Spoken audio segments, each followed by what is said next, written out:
Hello guys, welcome to mini blog. তো একটা ছোট্ট মিনি ব্লগ নিয়ে চলে এসেছি। তো আমি আর আমার মা যাচ্ছি পুজো দিতে শাড়ি টাড়ি পরে। তো আমাদের কেমন লাগছে তোমরা অবশ্যই কমেন্ট করে জানাবে। তো আমার মাকে বলছিলাম হাই করো, কিন্তু আমার মা করেনি, হাসছিল খুব।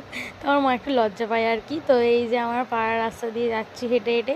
তো এই যে আমাদের পাড়ার ভিতরের রাস্তা, তারপরে আমি ফুল টুল কিনবো।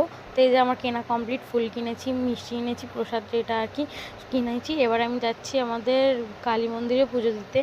তো এই আমি হেঁটে হেঁটে যাচ্ছি, তো গিয়ে এবার পুজো দেবো।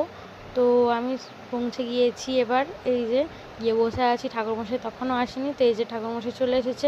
এবার ঠাকুরকে ফুল দিয়ে সাজানো চলছে। ঠাকুরকে মুখটা কি খুব সুন্দর দেখতে লাগছে।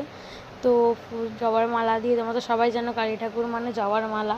তো খুব সুন্দর লাগছে ঠাকুরকে। তো এই যে তারপরে পুজো শুরু হয়ে গিয়েছে, এখানে ঠাকুরমশাই পুজো করতে বসে পড়েছে। তো তারপরেই আমরা আর কোথাও যাবো না, বাড়ি চলে যাব। তো এই যে আমার পুজো কমপ্লিট। দেখো ঠাকুর